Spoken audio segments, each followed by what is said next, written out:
So hopefully from that video you guys either laughed or smiled. And on that note, I want to talk about smiling and the positive effects of it. Smiling is a nonverbal form of communication that's present only in humans.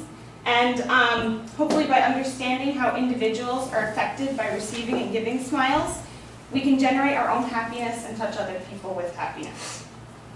I want to talk about 3 aspects of smiling. First, I want to talk about what it is and how it is a nonverbal form of communication only present in humans. Secondly, I want to talk about smiling and its correlation with happiness, how the two work together. And thirdly, I want to talk about smiling contagion and how we can spread smiling from person to person. So, smiling is a form of nonverbal communication that's demonstrated only in humans. And when we smile, what we do is we contract the zygomatic major facial muscles, and that's what turns our lips upwards.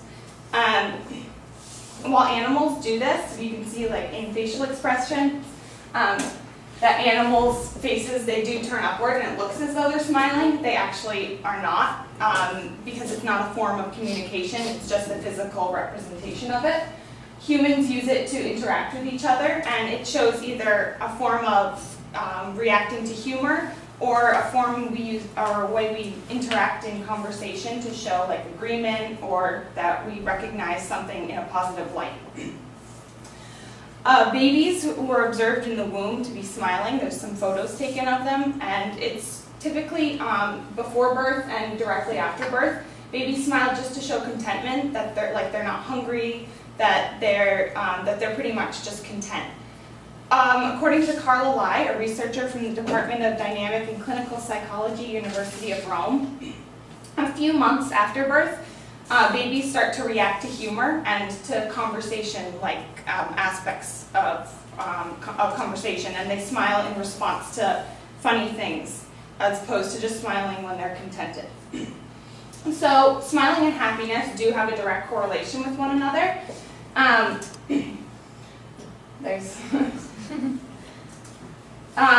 They do have a direct correlation with one another.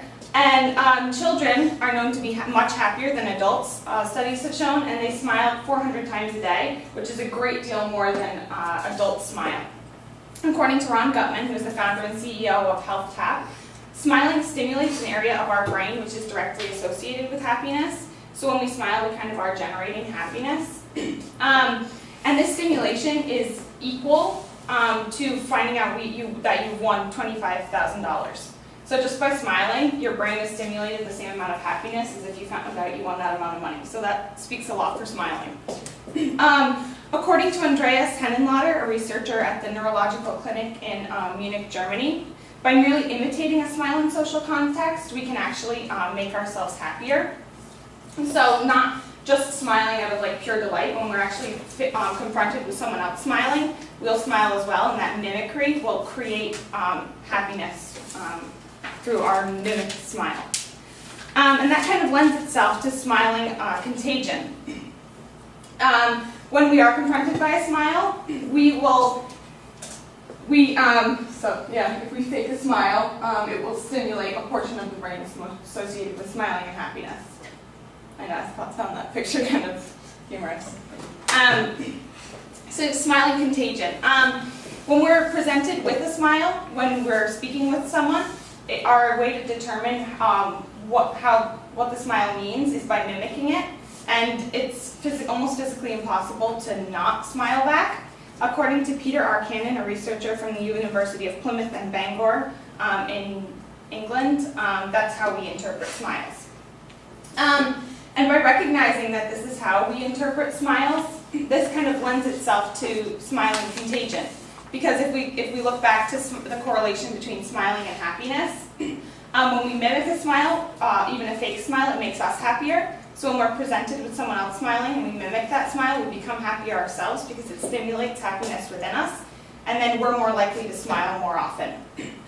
According to James Fowler, a professor of medical genetics and political science at the University of California, someone who smiles a lot, or a smiler, is the spouse of a smiler is 8% more likely to smile more often. The friend of someone who smiles a lot is 25% more likely to smile more often, and the neighbor of someone who smiles is 34% more likely to smile more often. So by surrounding ourselves by people who smile more often, we're more likely to smile ourselves. So we can kind of consciously surround ourselves with this and deliberately make ourselves happier. This study also shows that smiling will affect friends and friends' friends and even friends' friends' friends. So there's like a wave of happiness that can kind of like radiate out from a single smile. On that note, I want to present you with this quote: "The rob that smiles steals something from the thief," by William Shakespeare. And I thought that was a kind of neat saying, just because even if something is taken from us, if we can walk away with a smile, we've kind of come up on top. So, smiling is the physical act that involves the zygomatic major facial muscles turned upwards. It's a form of nonverbal communication only present in humans. Smiling and happiness have a direct correlation to one another. And lastly, smiling contagion exists, and we can spread happiness simply by smiling more often. Anybody have any questions? All right, thank you. Thanks, Bree.